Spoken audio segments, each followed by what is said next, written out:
All right, hi everyone. Thanks again for joining our webinar today.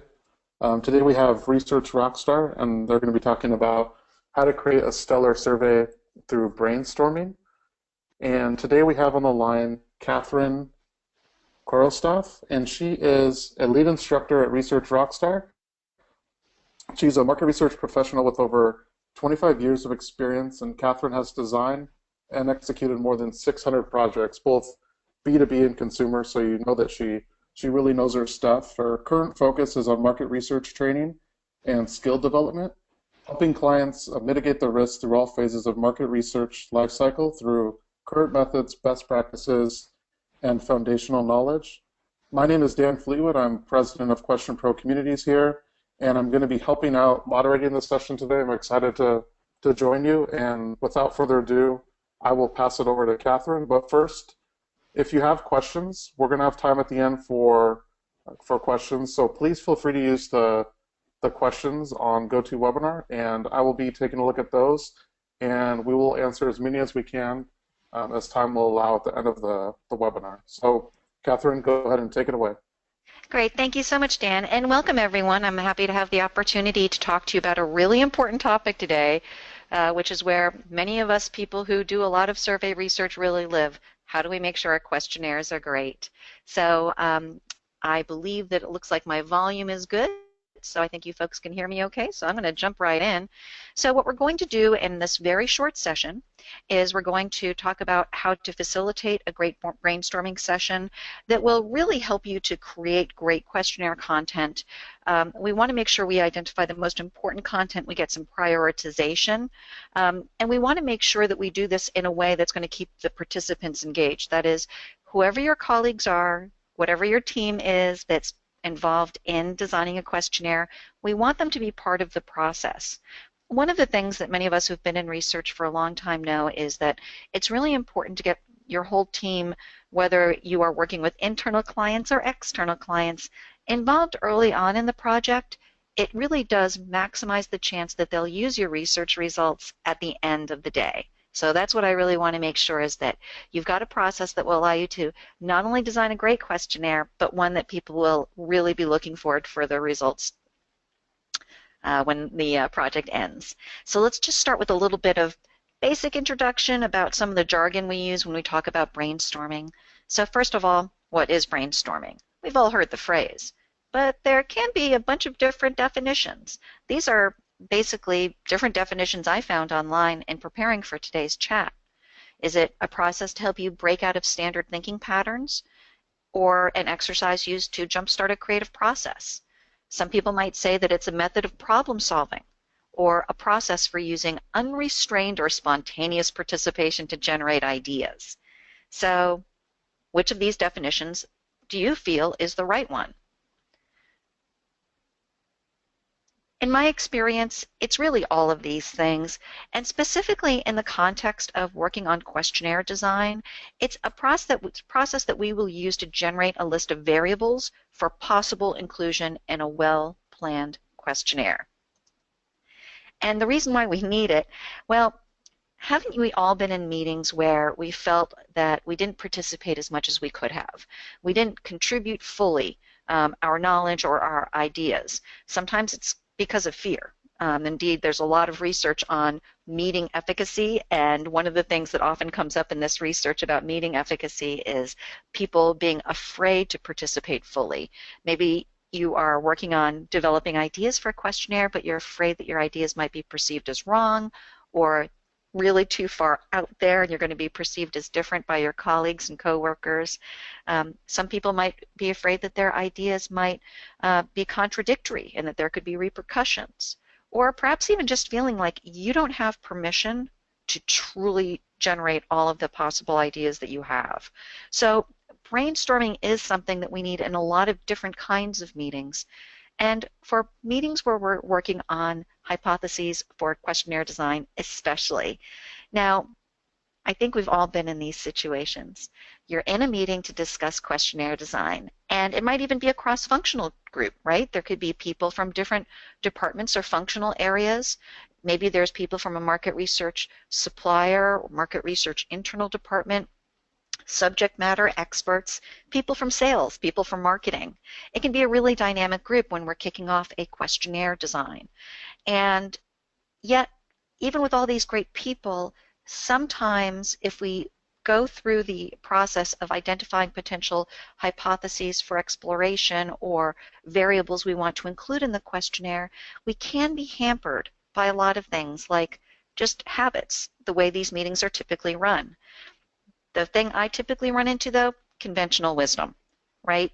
Everybody has ideas about how their organization does questionnaires, how their organization standardizes on specific demographic variables or specific variables related to how they measure attitudes and behaviors amongst their particular customer group.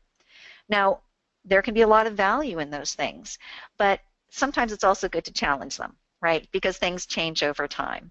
So, for example, I remember once I was working with a client and they just felt that during their questionnaire design process, they had a very strong feeling that we didn't need to ask a lot about, in their case, different types, anything really related to price, because they felt that they knew that their target market was a market that valued product attributes and especially aesthetics.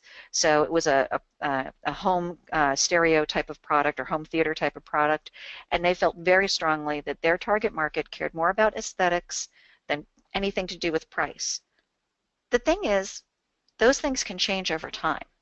So even though there may be conventional wisdom that started off really being quite accurate, maybe it's not accurate anymore. So we can use this brainstorming opportunity as a way to refresh and really make sure that we're not over-relying on potentially outdated pieces of conventional wisdom. Also, I think we've all been in research kickoff meetings where there was a dominant participant, right? In market research, we think of managing our dominant respondents when we're doing focus groups, but we also have to sometimes manage our dominant meeting participants as well. Sometimes in these meetings, nobody's really facilitating the process, so not everybody's ideas are getting encouraged and captured. And sometimes you can even go too crazy, right? You can have too many ideas. Now, the reality is, I don't think there's anything wrong with having too many ideas. If I'm in a market research project kickoff meeting and we're talking about questionnaire design and people are contributing too many ideas, that is a good problem. And all I really need then is some sort of prioritization process. So even if I'm feeling as the person who's going to be writing this questionnaire that I've got too many ideas for questions and variables, there are a lot of different ways that I can prioritize those to make it manageable for the amount of real estate that I likely am going to have in my questionnaire. And we're going to talk about a couple of ways of prioritizing if we have too many ideas when we get to the specific brainstorming exercises that I'll be sharing with you today. Now, as market researchers, one of the things that we typically do is when we're starting a new project, including survey research projects, is we'll have a kickoff meeting. So I'm sure all of you have had some experience, or most of you had experiences where you've attended a kickoff meeting. And these kickoff meetings have pretty standard agendas. You know, very often we are going to review the project objectives. We are going to talk about the sampling plan. We are going to talk about the deliverables. When the project is done, what's the deliverable going to look like? We might have timelines, dependencies, escalation processes, right? That's always a good thing to talk about, especially if we're doing a really complex project. It's always good to talk about having an escalation process. Standard things that need to be discussed and agreed upon at a kickoff meeting for any real professional survey design type project. But there's still one more thing, right? Hypothesis generation. So even though you're at a place where you're starting a questionnaire project and you may have the objectives documented, you still need to make sure that you do identify all of your hypotheses. This is where you're going to make sure that we have the right hypotheses, we've thought about it thoroughly, because only then can I make sure that I am going to identify all of the variables that I really need in my questionnaire in order to test those hypotheses. So let's take a look at some very simple examples. Let's imagine we've got a number of project objectives. Here, let me see if I have a little pointer over here. Here we go. So let's imagine that I've got, oh, it's not a pointer, excuse me. So let's imagine we've got some project objectives over here on the left-hand side of my screen. Here, I'm going to end up drawing on my screen a little bit, but that's okay. There are a lot of different types of objectives. These are 3 hypothetical objectives that I might be working on at any given moment in time. Here's a project I've personally done a lot where an organization has experienced an increase in customer defections. So they're losing more sales than they used to, or people aren't renewing. You see this a lot, for example, with companies that provide cell phone service, magazine subscriptions, that sort of thing, where they're not getting the renewals that they expect. So why has that happened? So that's a great objective, but we really need to make sure that we brainstorm all of those possible reasons because we don't want to just test, say, the 3 or 5 most obvious reasons. We might end up drawing the wrong conclusions. So this is a great example of a project where it's really important to me to make sure that I have identified all of the possible reasons, that I've really done a great job on my idea generation, so that I can make sure that when we come out of the field and we've got all this great data, that I really can be sure that we've identified what reasons are, or what reasons are most likely contributing to an increase in customer defections. Here's another great project, very classic. So an organization is about to roll out a new product or service. Whoops. An organization is about to roll out a new product or service, excuse me, and they're trying to understand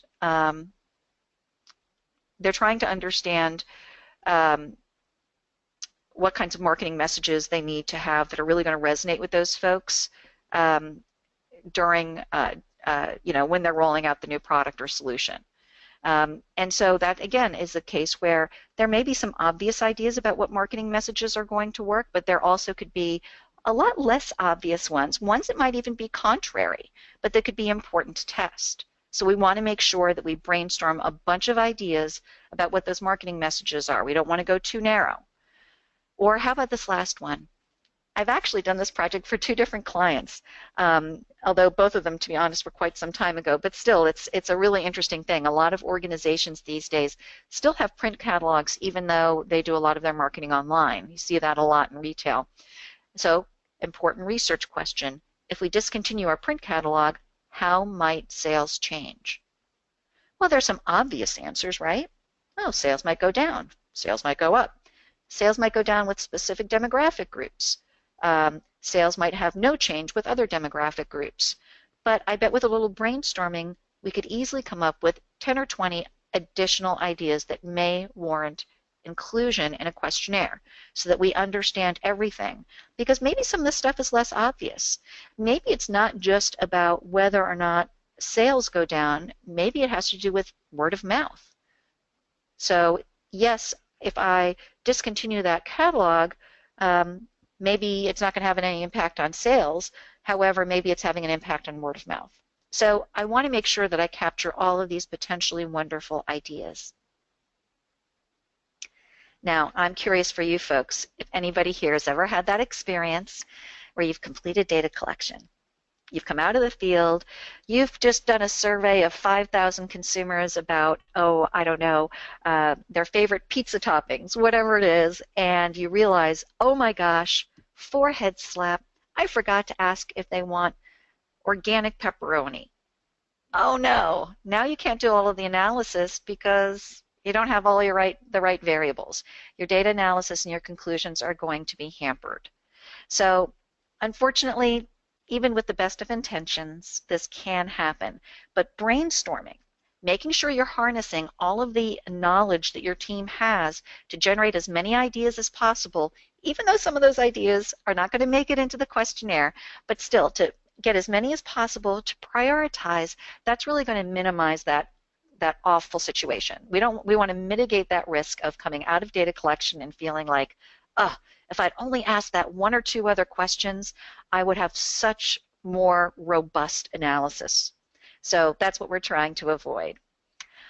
All right, so we've talked a little bit about brainstorming and why it is so important. So it's important to make sure we have the right, great content for our questionnaire, and it's also important because it helps us to get buy-in from our team members. And ultimately, it's going to make our life easier so that we don't find ourselves in that very stressful situation of being at the end of a project and wishing, oh, if I'd only asked those other questions, I'd be so much better off. So let's talk about the steps to getting ready for using brainstorming in your kickoff meeting, okay? So first of all, you're going to want to focus a bit because there are a lot of potential variables that you could be doing your brainstorming about. So you want to have some focus. So for example, you may have maybe you're interested in brainstorming sample qualifications and demographic variables of interest. So for qualifications, for example, maybe you're doing your first survey on, oh, I don't know, let's say you're doing your first survey for a client who is in the protein bar market, right? I don't know if you folks have noticed, but there's this proliferation of food bar and protein bar products in grocery stores these days. And there may be some qualifications that seem pretty obvious. But it's your first time. So you're assuming, hey, there's probably some, qualifications. If we want to do research with people who buy and consume protein bars, then there's some obvious qualifications. Have you bought a protein bar or eaten a protein bar within the last 14 days, for example? So there's going to be some obvious ones, but maybe there's some other not so obvious ones. Maybe depending on what the client's strategy is, maybe it's important for you to understand or to screen people based on things related to physical activity, overall eating behaviors, their employment status. Maybe they're going after a very particular target market that eats protein bars that has to do with people who are looking for meal replacement. So there could be a lot of interesting things that could come up beyond the obvious. So that could be an area for brainstorming. However, in most cases, the brainstorming has to do with what are the specific things that we want to measure in terms of attitudes and behaviors, right? So if I am doing a study for a protein bar company, a lot of good, and let's imagine that for this, I'm trying to understand where people are, where they're eating their protein bars. Is it a meal replacement at the desk? Is it on the go? Is it in the car? On public transportation? Whatever it is in this hypothetical example. So there could be some really great brainstorming about what all the places are where people might be and what activities they might be engaged in when they're eating protein bars. So that could be a really rich area for investigation. Or maybe we want to investigate perceptions of protein bars. Right? There could be a ton of different perceptions that could be valuable to our client. Maybe it has to do with their personal values. Maybe we want to do some brainstorming about what are the personal values people might have that are correlated to whether or not they are likely to consume this type of protein bar. So lots of rich opportunity for brainstorming. And then, of course, there could be some brainstorming that needs to happen to make sure that you have the right variables for all of your data analysis. So sometimes you might just be planning to do simple crosstabs or banner tables. Still, you want to make sure you have all of those variables identified. And sometimes what I find is that clients need a little help. So a lot of times they'll have certain defaults, like they know they're going to want to see all of the data about protein bar eating habits, for example, by gender and maybe household income. But could there be other things that they're going to want to analyze? With a little brainstorming, you might find out that actually it would also be very helpful for them to understand how that varies by what brand of protein bar they most recently ate. Or maybe something that's more psychographic related about aspirations.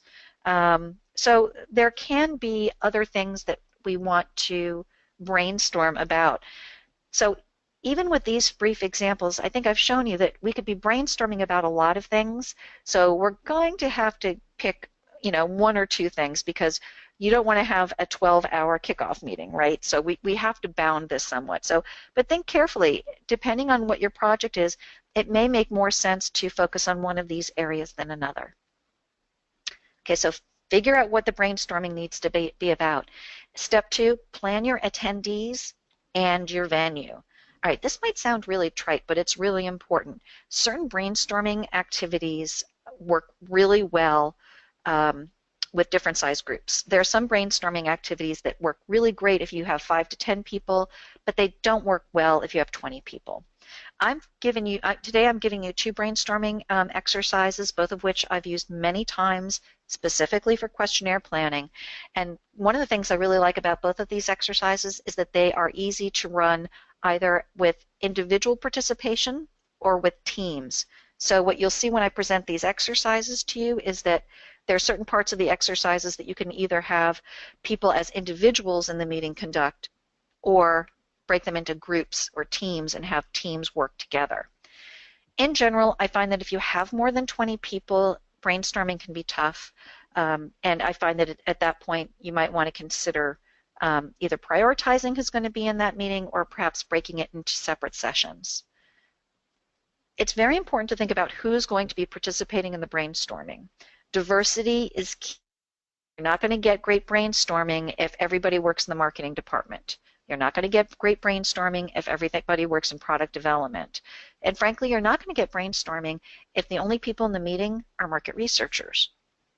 You need to have a mix. You are looking for a mix of job titles, a mix of seniority levels, most important, a mix of client interactions. It's usually best to make sure that some of the people in that meeting have direct client contact. So if you are in a B2B organization or working with a B2B client, you might want to have people from the sales organization or who support channel partners. And if you're in the consumer space, it could be great to have some people who have some direct either retail experience or other direct client-facing experience, maybe in customer support. Personality types also. You don't want everybody to have the same sort of energy and approach to things, right? So it's nice to try to seek a mix of personality types so that you get really great diversity. In terms of the venue, it's really important to have enough room in whatever space you're going to be using. So if you're using a space that's dominated by a giant conference table, that can actually impede brainstorming. You want to make sure you have a room where people can actually stand up, walk around, and move. And temperature control it does sound so silly, but it's so true. You really want to have decent temperature control because when you have a long meeting, the room tends to get warm, people tend to get sleepy. So I usually like to keep my rooms on the cool side, and so I'll usually keep them between 68 and 70 degrees at the very most. Yes, you'll have a few people who complain that that is cold. However, they will be awake and they will participate in the brainstorming. So I really do try to keep it on the cool side. Step 3, pick your exercise. Now, I'm going to give you 2 that work well. But there are many, and there are literally hundreds of wonderful books on brainstorming that are full of exercises, and many of them can easily and obviously be modified for survey planning purposes. So if this topic of brainstorming really gets you thinking and you want more exercises, there are no shortage of options out there. So I'm going to show you 2 examples, and I want you, as I'm showing you through these examples, I want you to think about the project teams that you work with, the clients that you work with, or your colleagues, and think if either of these exercises would be more likely to ignite those people, like really get them excited. And I also want you to be comfortable facilitating, because what I find is that a lot of us in market research, we never were trained to facilitate meetings, even though we run a lot of meetings. So I want you to have an exercise that you can use that's going to be comfortable for you. All right. So let's go and get started with exercise number 1. This is called Chartstorming. Chartstorming is an exercise that I've personally been using, oh gosh, it's got to be a good 20 years now. And it's sort of evolved over time. And this is where we start with the end in mind. So great thinking often starts with the end in mind. And what you're going to get from this particular version is a list of items sorted based on importance and actionability.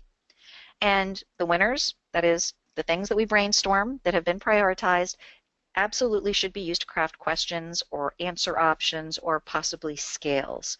I find that this exercise works very well with groups up to 20 people.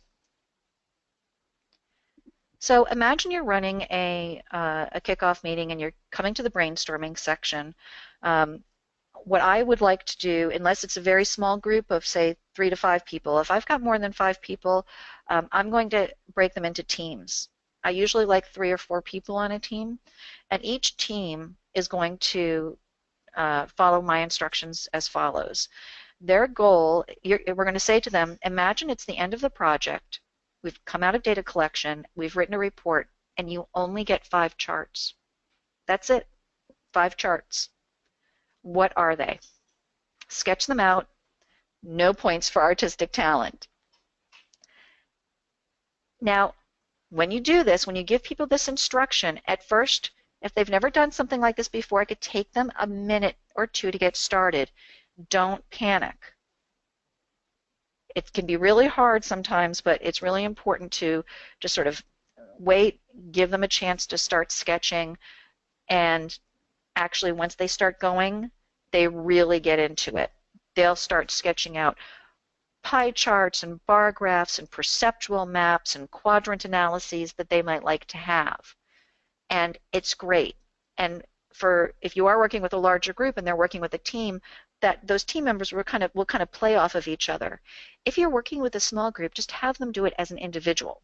So ask each individual to design 5 must-have charts or visual displays on their topic. Once you have all of the raw charts and graphs that have been sketched out, put them on a wall. I wish I could say that Post-its work well, but I actually find that Post-its don't always stick very well to walls very long. So I will often either have paper and tape, or I will, instead of using Post-its, I will have people just put their pieces of paper on a big table and we'll spread it out on a table instead. But paper and tape on the wall is the preferred option so that people can easily see everything. Then it's your job to facilitate. So this is something that you need to get comfortable with. And what you're going to do is you're going to talk through it. You're going to start at the left-hand side of the wall and work your way to the right, where you're going to look for opportunities to reduce based on overlaps and redundancies. Oh, hey, I see that 2 people came up with the idea of having a perceptual map that compares people's perceptions of our brand on aesthetics by their perceptions of our brand based on reliability. Awesome, let's put those together. Oh, I see we've got 4 different charts here that really are all about looking at differences in these in attitude X by gender. Great, let's put those together. So as you go through, you will find redundancies. You will find opportunities to overlap. That's a great thing. That shows that the team members actually are thinking about the same priorities. They've got a lot of the same sort of things that are their hot topics that are going to help them to perceive the project as successful at the end. So you're going to go through and make sure that you've reduced as much as possible and let the group participate. Hey, do you folks agree that these 2 are basically the same? Can we consolidate? They'll tell you. Or, hey, these ones look close, but I actually think they're a little bit different. Can we talk about what this difference is and if it's important, or if we can consolidate these? Facilitate the conversation. Let them participate. Then take the keepers and have them go through the keepers and rate them on a 5-point scale. And again, you're going to facilitate this as a group exercise.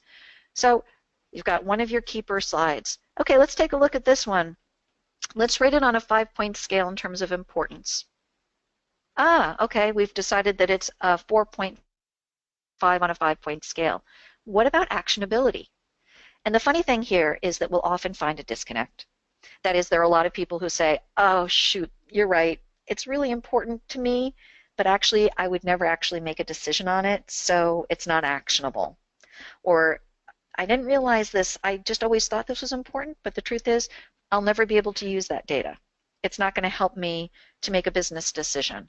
And so that is a really useful exercise where people realize that some of the things that they want are really wish list items and not really important items.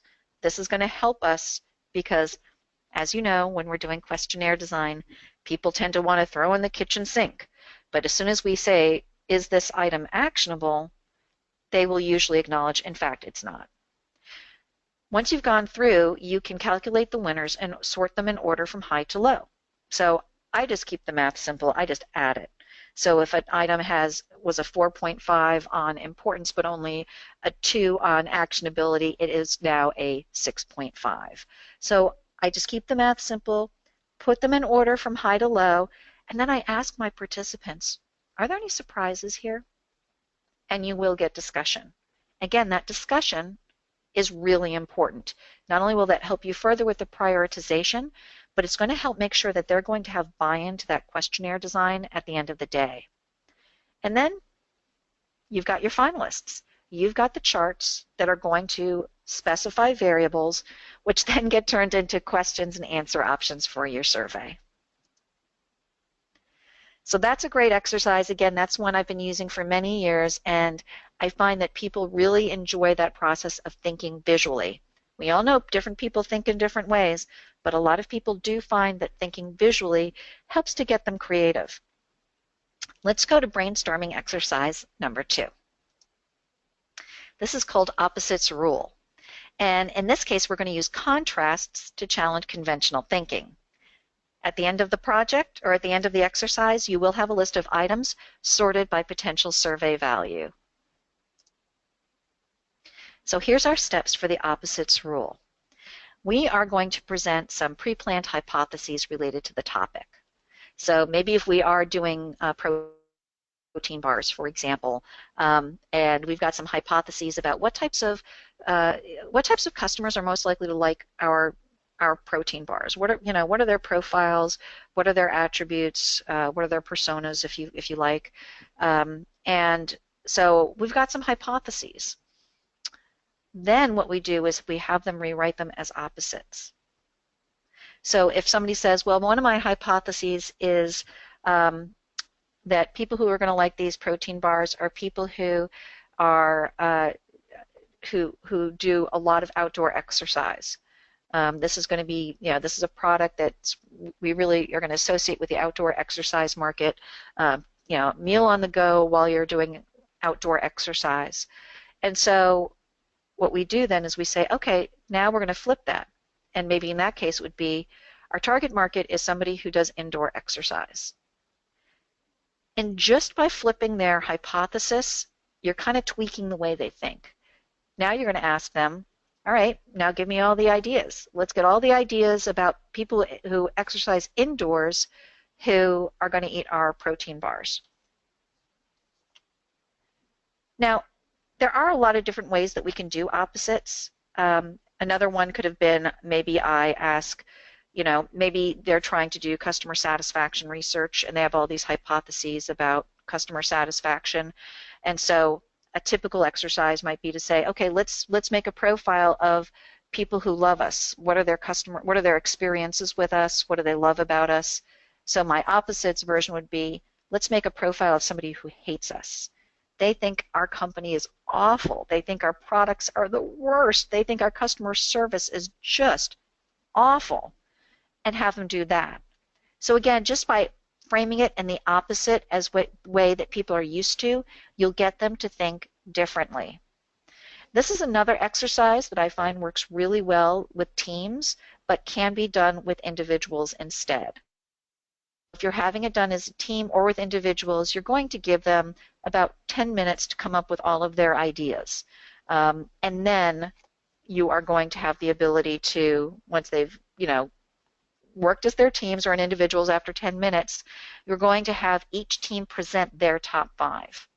So here's our top 5 ideas about why people who exercise indoors would love our food bar, our protein bar. And it can get a little competitive. That some teams are going to get really super creative, and they're going to they will get competitive with each other. It becomes almost sort of a fun thing for Team A to be competing against Team B. So they really actually get into it. I find that they get very engaged, and a little friendly competition gets them going. And then basically what we're going to do is, as they present, we're going to have the whole group rate them on potential survey value. So each team presents, and as they present their top 5, the group votes on their potential survey value. I often will use a 5-point scale, just a little bit of a creature of habit myself, but obviously you can use different prioritization values. Then we're going to take all of the finalists at the end, and we are going to sort them on consensus. That is, we're going to ask the whole group to go through and say, okay, these were the finalists from the different teams. Now let's put them in one master list and sort them from most to least important. That list, again, just like with the other exercise, now will have a lot of variables we may not have considered. So that is a beautiful thing.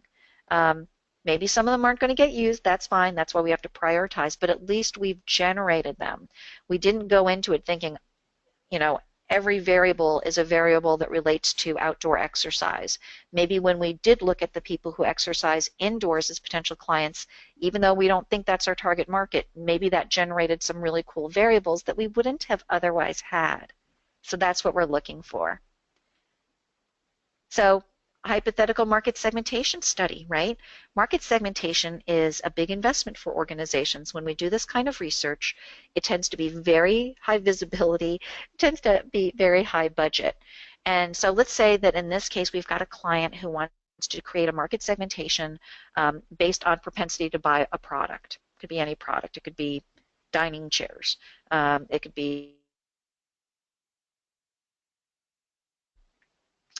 in this case, what I might do is I might say, describe a person who would not buy our product. And what's their employment? What's their age? What magazines do they read? What car do they own? What are their attitudes about this product category? What are their behaviors about this product category? What kind of clothes do they wear? What's their favorite TV show? So rather than focus on who would buy our product, let's talk about who doesn't buy our product. And you may find that you'll come up with even more variables that are more, you know, frankly, not what you may have originally hypothesized. So it gets you out of your comfort zone of thinking about normal things. And frankly, this list is just, you know, is also very limiting. So maybe you come up with, when we think about who would not buy our product, and we start imagining this person, maybe we come up with 10 or 20 other variables that are completely new to us. It doesn't mean that all of them are going to be in the questionnaire, but at least we have identified them. All right, so we're going to do a little exercise where we're going to try it. And what I would say is, because we're in a webinar format, I don't know if I have the ability to see your chats in real time here.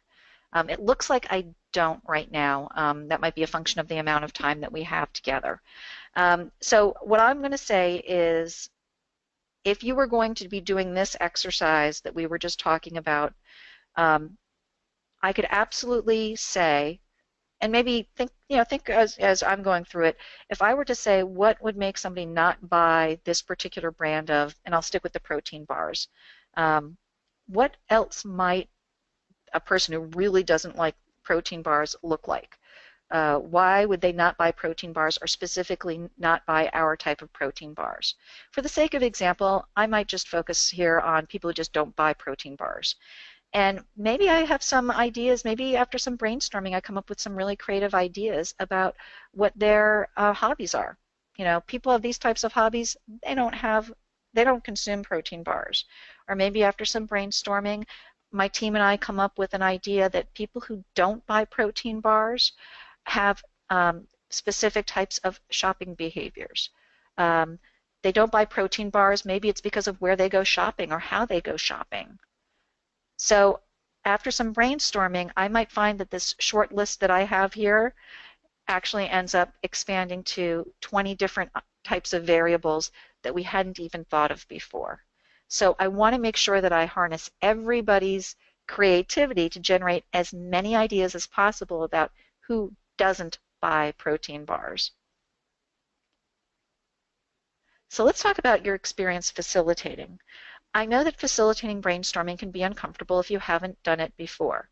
One of your things that you're going to have to think about is who's going to be here. Are you primarily going to be brainstorming with internal colleagues, external clients, or a mix of both? What I find is that it's actually more challenging to brainstorm with internal colleagues than external colleagues for a lot of folks.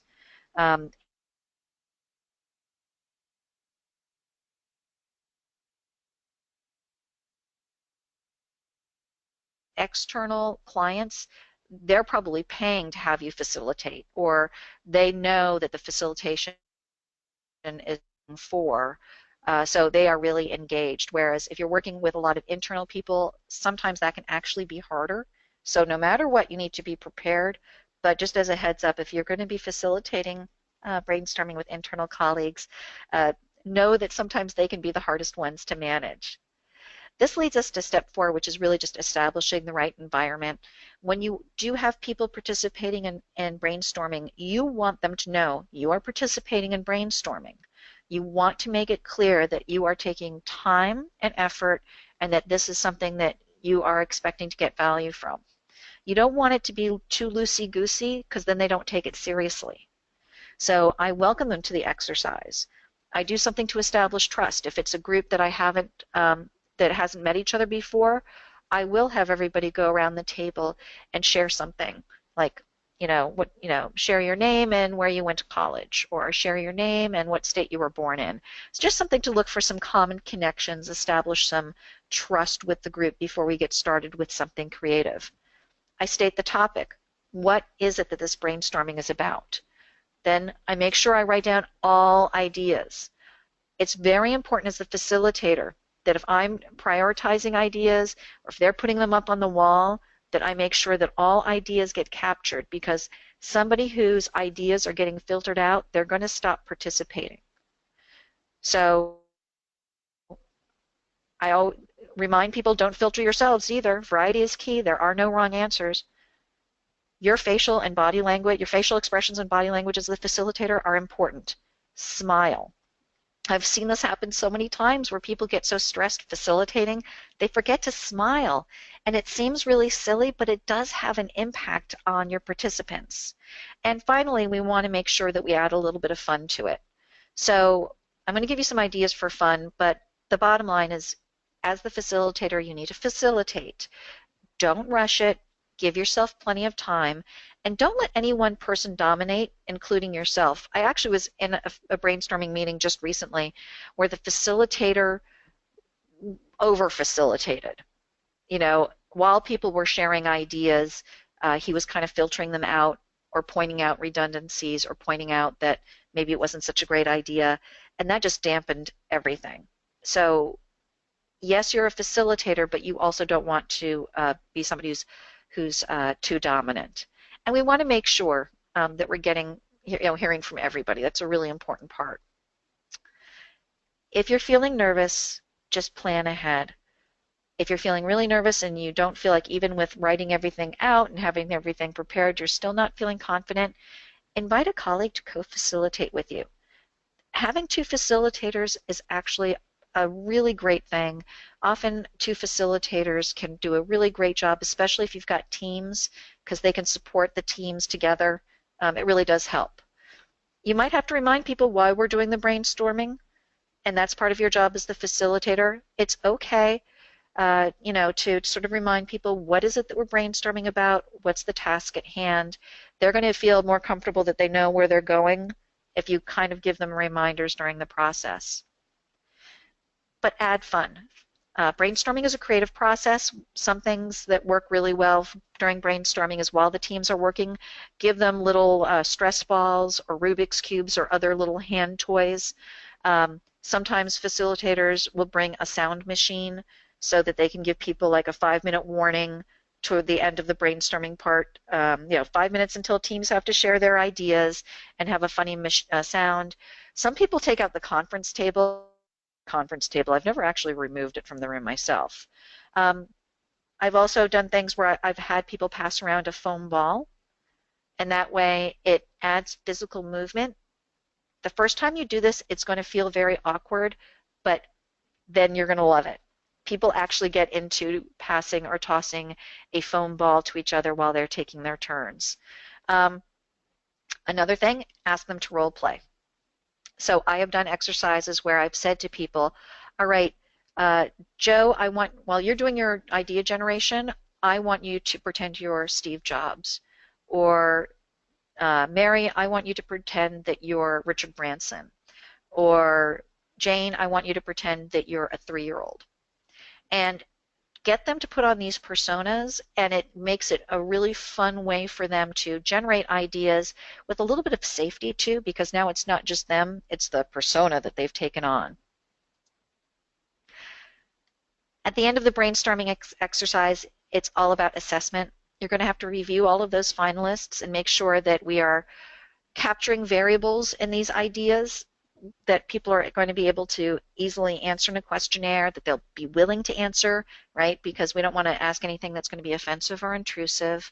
If we're asking about behaviors, are we going to be able to ask about them with an appropriate time frame? And are we asking about things that are too hypothetical?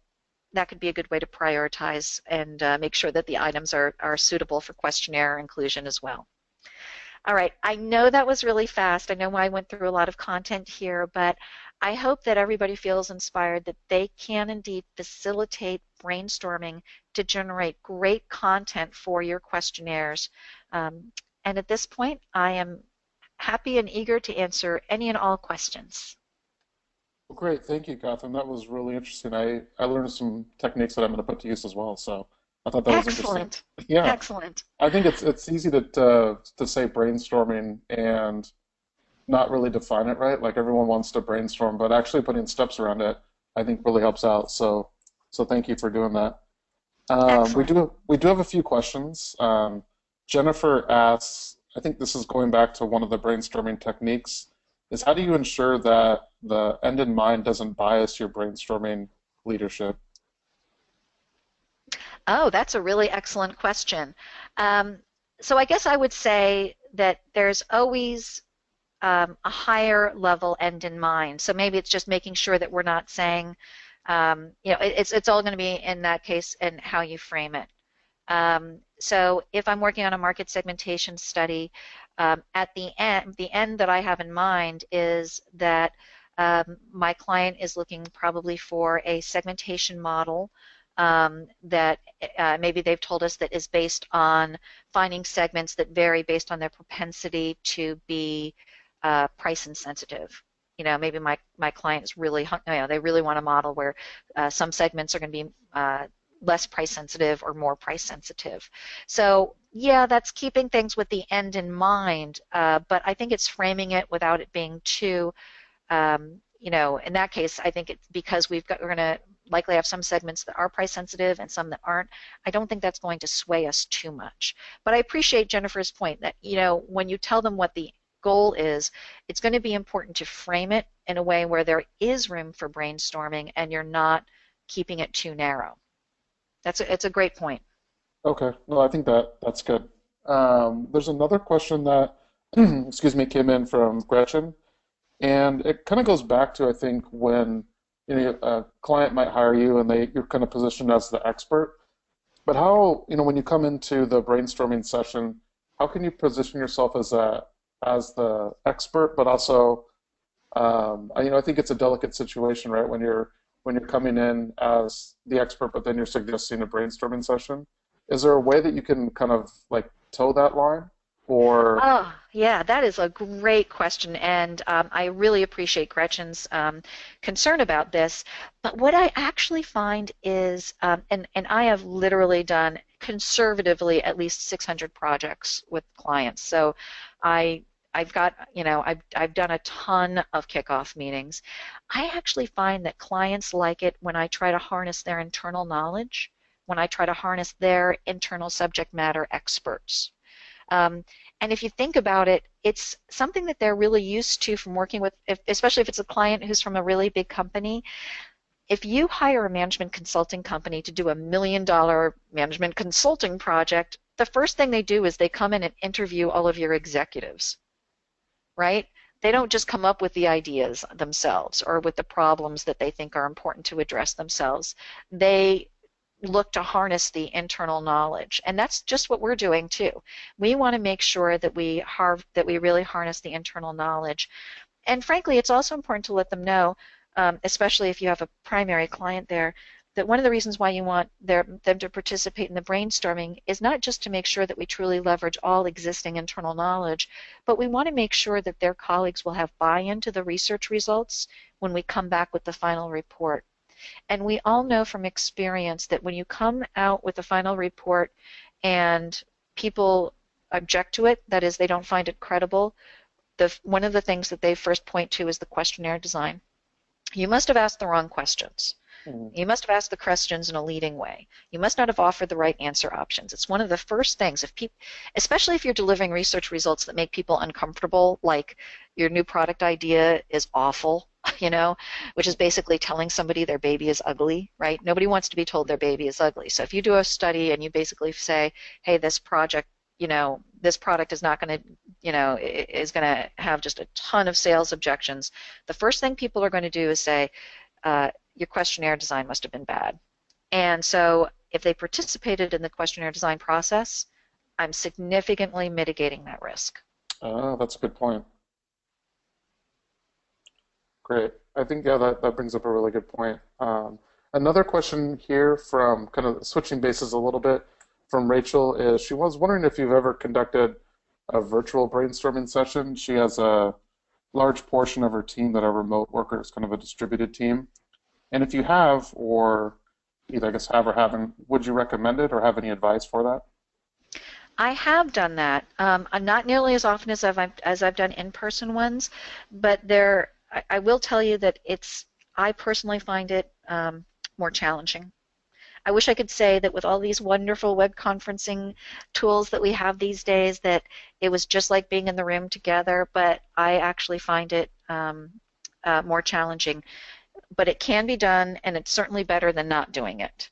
But I have used web conference tools. I use Adobe Connect, and I've used that to facilitate brainstorming.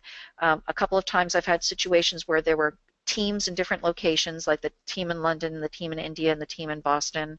And so we had people who were sort of, they basically had their teams just self-defined by geography. And what I actually did in one case was I kind of appointed ambassador, like a co-facilitator in each location where I wasn't, so that I had somebody who kind of knew what to expect and could help me facilitate and kind of represent the exercise locally. I wish I could say it's just as easy as doing it in person, but it is harder. Gotcha. And then Rachel said thanks, so I think that helped her out. Another person asked, can you recommend some books on brainstorming? Oh my God, there are so many books on brainstorming. It is unbelievable. I actually, Dan, if it's okay with you, I'd be happy to put together a list of some of my favorites, and I could email that to Dan, and Dan, that if you wanted to post that for the participants, maybe when they get the link to the recording or something, you can share that Sure. with them. Yeah, sure. I think we could do that. That'd be great. Yeah, I'd be happy to do that. And these are just some of my favorites, but literally, in fact, in preparing for this conversation, I just hopped on Amazon because I was just curious. And there are hundreds, and they all look good. Like, there are so many wonderful looking brainstorming books out there. Okay, great. Yeah, no, we can definitely do that. So, yeah, if you get us that list, we'll send it along with the recording. That's no problem. I Excellent. think we have maybe time for a few more questions here. We have another question. You mentioned, there's a lot of aspects of a project. What are the most important aspects of a project of brainstorm? Like, if you don't have time, to do the 12-hour brainstorm session that you mentioned, and absolutely be too long. If you had to pick, the 2 or 3 most important, what would those be? For most of the brainstorming sessions that I've done, it's really been about the core content. So while we sometimes need to brainstorm about screeners or demographics or things we're going to use for the analysis, usually I find that we end up focusing, or what I end up choosing to focus on is the core content. So for example, if we're doing a study for customer satisfaction, we might be brainstorming what customer experiences predict satisfaction levels. That is, what are the experiences that customers have with your brand whether it's the product, service, customer support, shipping, packaging, financing, whatever, really, what are all those experiences that actually have a impact on whether or not satisfaction is going to be high or low. And that in and of itself would be a huge brainstorming, a very interesting brainstorming, and a really good brainstorming. And the reason why customer satisfaction experiences that lead to customer satisfaction can also be interesting is because that's another example of things that can change over time. That is, 5 years ago, there might have been certain customer experiences that reliably predicted higher or lower satisfaction. For example, you knew that if your customers were on average so if a customer called for customer support and they were on hold waiting for customer support for more than, say, 2.5 minutes, you might have done the statistical analysis that shows that they are less likely to renew their purchase with you, for example, some indication of satisfaction or loyalty. But the things that predicted satisfaction 5 years ago may have changed. So maybe 5 years ago it was that 2.5-minute wait time that was killing your customer satisfaction and your customer loyalty. Maybe today things have changed. Maybe it's not about the call center. Maybe it's about product packaging. Maybe that's having a stronger impact. Or maybe it's about, like obviously right now there are a lot of people who are concerned about recyclability.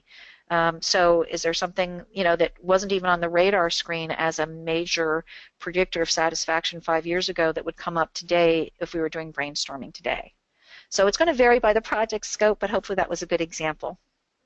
Yeah, great. No, I think that definitely helps out. Maybe one more question, and then we can call it a day here. So after the brainstorming session, you probably you have a lot of ideas. Are there some good techniques to help you pare down those ideas so you can fit them, I guess the most relevant ones into the research project? Yeah, so during the brainstorming exercise, in both exercises, you'll have gotten a prioritized list, right? Because you either prioritized by a combination of the score for importance and actionability or just overall suitability for the survey. So you will have a list.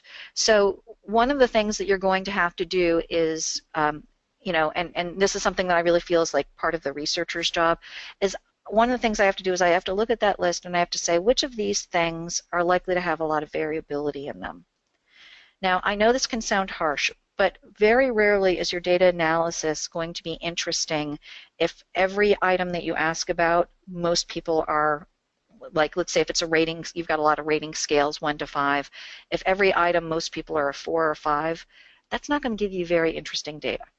So I like to look through the potential variables and identify those that are not only directly related to the project objectives, like laser beam related to the project objectives, right? But also likely to give me some variability. Because I'm not going to be able to help my client understand their target market or their potential target market if I'm asking about things where there's not a lot of variability. I know that might feel a little bit abstract, Dan. Does that make sense? Yeah, no, I think that definitely makes sense. So, I mean, I guess you want to pick the things that you can measure, right? Is that kind of what you? Well, that you can measure, and where not everybody has the same attitude or behavior. Gotcha. So, okay. so even after the brainstorming prioritization, if I still have, say, a list of 25 items, and that's going to be too much for my questionnaire, I'm going to look at those and I'm going to say, okay, of these, which ones, are there any that are maybe outside of our project objective? Did we get off point at all? Let's remove those. And let's look at some of these. Are some of these variables, are some of these items really going to be variables where everybody has the same attitude and behavior? You don't want a lot of that stuff usually in most quantitative research because, frankly, you're not going to get to do very interesting data analysis. And then also take a look at those items and make sure that they are reasonable for people to answer. Are you asking about things that are too hypothetical or that are too vague, possibly too intrusive? Sometimes people put things in questionnaires that they really shouldn't put in questionnaires, so I want to make sure that I'm only going to prioritize those items that are going to be reasonable for people to do. One of the things to think about too is, are there some items that we've brainstormed that are likely to get biased responses? So one of the things I know, like when I teach people about questionnaire design, through the Research Rockstar classes, one of the things that we always teach people about is, how to do things like manage acquiescence bias and social desirability bias, because we know there's plenty of research on research that shows that acquiescence bias and social desirability bias can really hurt the quality of the data we're getting. So if I'm looking at a bunch of ideas that have been brainstormed and I see some that are really just likely to be subject to acquiescence bias or social desirability bias, I have to decide, can I reword these in a way to mitigate that risk, or am I better off just dropping this item because I don't think I'm going to get honest answers on it? Gotcha. And I think that makes sense. Thank you for that. And I think that concludes the webinar today. So Catherine, thank you very much for joining us today. It was a great presentation. And if there's any more questions, feel free to let us know and we'll pass those over to Catherine. But everyone, thanks for attending today. And we'll be sending you the recording along with those book recommendations.